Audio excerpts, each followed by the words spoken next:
For, gosh, 2 decades, Alphabet was, pretty much the holy grail of long-term tech investing. I mean, this was the company that just seemed to effortlessly turn clicks into cash, AI wizardry into answers, and those ambitious moonshots.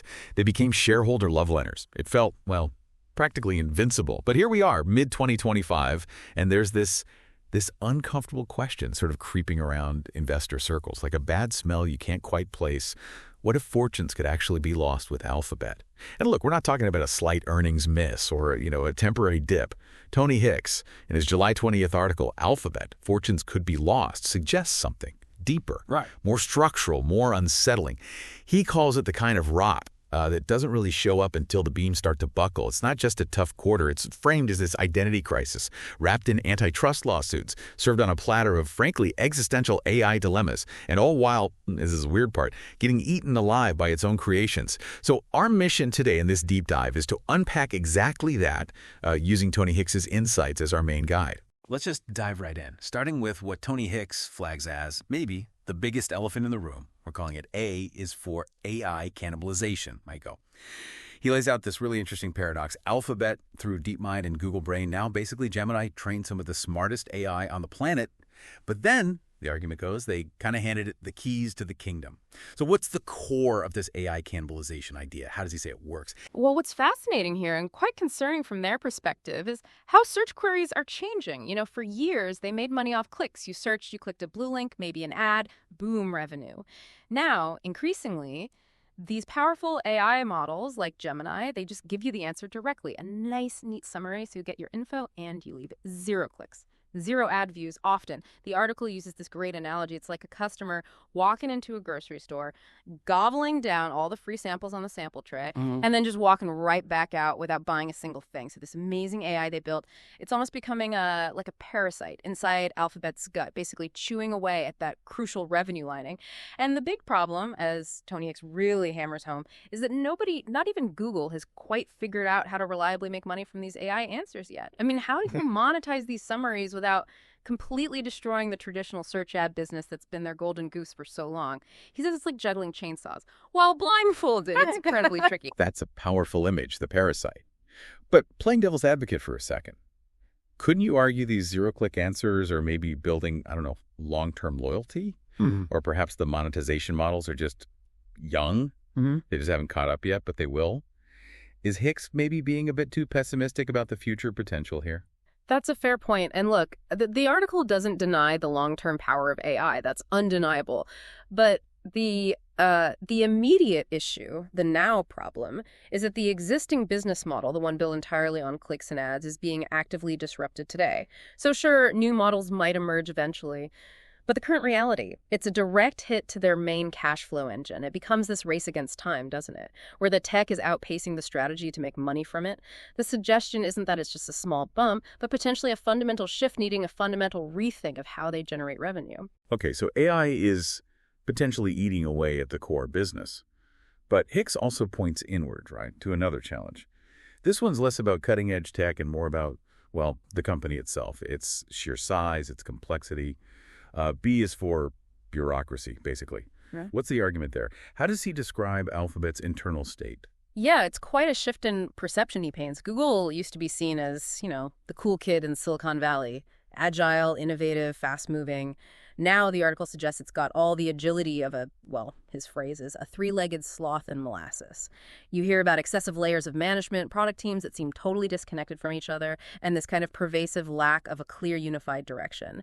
It sounds unwieldy. And you can almost see that in their product graveyard, can't you? It's littered with projects launched with huge fanfare, only to be, quietly killed off. I mean, Stadia, Google Glass is the classic example. Pixel laptops, even popular features sometimes just vanish from Maps or Gmail. It feels chaotic. Absolutely. And Hicks connects this directly to a lack of strategic clarity, cohesion.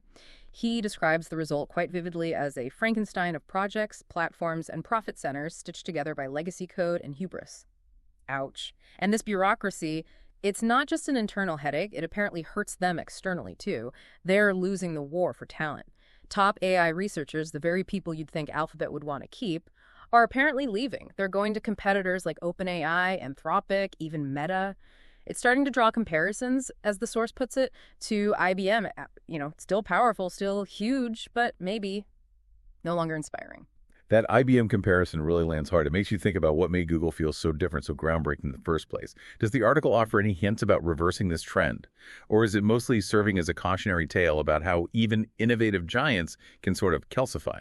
It definitely leans more towards the cautionary tale, I'd say. The core problem highlighted is that internal innovation, especially those big, ambitious moonshots, often gets strangled by the relentless pressure for immediate monetization, which actually brings us neatly to another point Hicks makes. D is for DeepMind disappointment. Remember the hype around DeepMind? It was going to revolutionize everything. We saw these incredible things like AlphaGo beating the world champion, and AlphaFold was a genuine, massive scientific breakthrough in protein folding. Huge hopes. But if you connect this to the bigger picture argument, DeepMind seems to have become, well, the AI version of that gifted kid who peaked in high school. That's the analogy used. They were supposed to change medicine, change robotics, change science itself. Instead, the article suggests they've largely been absorbed into the big corporate blob, repurposed primarily to build features for Gemini and other existing products. It feels emblematic, according to Hicks, of how potentially revolutionary projects can get their wings clipped by short-term strategic focus, or maybe a lack thereof. Okay, so internal struggles with AI cannibalizing revenue, bureaucracy slowing things down. But Alphabet doesn't exist in a bubble. The article also spends significant time on external pressures. Particularly, C is for competition. Google used to just BE search. How is that moat, as they call it, holding up today, or is it not holding up? Yeah, the moat is definitely looking leaky, according to this analysis. Hicks argues that Google, once just synonymous with search, is now becoming synonymous with which is quite a statement. Think about it. For product searches, Amazon often dominates now. For younger users, TikTok is increasingly where they start queries for almost anything. If you want high-level questions answered or content generated, maybe you go to ChatGPT first now, right? And for real-world advice, specific communities. Reddit is huge. Even YouTube, which Alphabet owns and is massive, faces intense pressure from TikTok, Twitch, you name it. And don't forget cloud computing. Google Cloud is still way behind AWS and Microsoft Azure. And Microsoft, with its OpenAI partnership and Copilot, they're really making inroads in enterprise AI. It feels like a classic case of the innovator's dilemma playing out. Alphabet could potentially build the next big thing that disrupts search, but doing so would directly threaten their current incredibly profitable search cash cow. So the argument goes, they hesitate, they stall, they maybe over-engineer things, trying to protect the old model, and meanwhile, someone hungrier, someone nimbler, beats them to the punch. Right, the fear of disrupting yourself. So beyond market competition, Hicks really hammers another external challenge, maybe even bigger and more complex. D is for government heat. It seems like being huge and global isn't just an advantage anymore. It's becoming a massive liability. Is that fair? That definitely raises a huge question. Just how much regulatory heat can one company take, even one as big as Alphabet? I mean, look at the list. The U.S. Department of Justice is targeting its search monopoly. The EU keeps hitting them with these billion-dollar fines. You've got India demanding data localization, Australia wanting payments to news publishers, Canada playing hardball with its own laws, and China, of course, remains largely a no-go zone. This isn't just noise or bad PR. Hicks emphasizes it means enormous legal fees, the looming threat of forced breakups or divestitures, and crucially, potential limits on the very data that fuels their entire advertising machine. He calls it a growing alphabet soup of lawsuits, and yeah, even a company with pockets as deep as Alphabet's must feel the strain from that kind of constant worldwide pressure. It sounds exhausting just listing it all. Okay, let's shift focus slightly again. Let's talk about brand. Perception.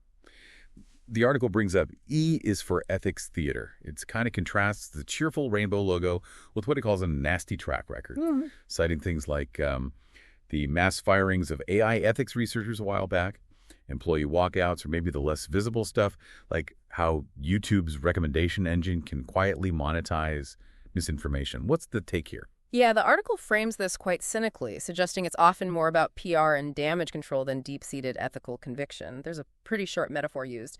The tech equivalent of lighting your neighbor's house on fire and then selling them a hose. And the consequence of this perception, whether fair or not, is an erosion of trust.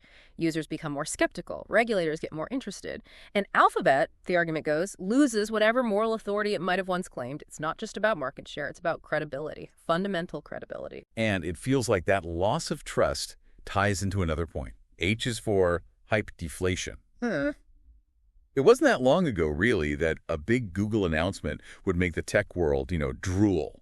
Everyone paid attention. Yeah. Now, the reaction often seems more like a collective sigh, like, oh, great, another rebrand of something that probably only half works and might get canceled next year. Exactly. Hicks argues Google has just burned too many bridges, too many half-baked product launches, too many overpromises followed by abrupt cancellations. Even the diehard fans, the fanboys, are getting weary. It's a credibility issue again. So while ChatGPT grabs headlines for being cutting edge, Apple still gets at that reverence for design and its ecosystem. Meta gets, well, memes maybe, but also attention for its big bets, Google. Increasingly, the article suggests it just gets groans. The hype cycle seems to have moved on, leaving Alphabet looking a bit pedestrian. Like the adult in the room who used to be the life of the party, but now just wants to talk about Q4 operating margins. Okay, wow. That's a lot of negativity piled up. Yeah. After hearing all that, you might be thinking, it's game over, right? Sell everything. But hang on. The article is clear. It's not suggesting imminent collapse. It's not all hope lost. Alphabet still owns YouTube, the biggest video platform on Earth by far. They still have Android, the dominant mobile OS globally. And let's not forget, that world-class AI brain trust, it's still largely there inside the company. They're definitely not going bankrupt anytime soon. That's absolutely right. It's crucial context. The real risk painted by Hicks isn't that Alphabet vanishes overnight. It's that it becomes irrelevant, that it slowly ossifies. He sketches out this scenario where it could become like Microsoft in the 2000s. Yeah. You know, still incredibly rich, still massive, but just no longer the company driving the future, setting the agenda. And for a company that built its entire identity on don't be evil and this audacious goal to organize the world's information, well, becoming boring, becoming yesterday's news is framed as the ultimate kind of betrayal of its own origin story. So for you, the listener, maybe the investor, the bottom line, according to Hicks, is pretty stark. If you're holding Alphabet stock thinking it's still that high-octane growth play from the past decade, maybe you're actually holding a value stock in denial. He warns, and it's a strong warning.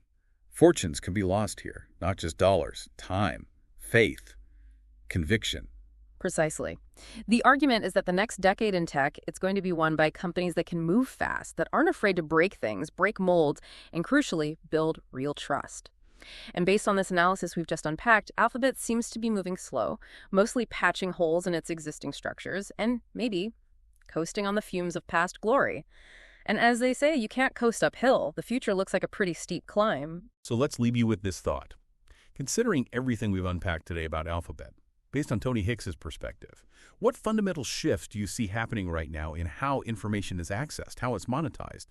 And how might these kinds of deep challenges facing giants like Alphabet end up reshaping the entire digital landscape that, well, all of us navigate every single day? Something to mull over.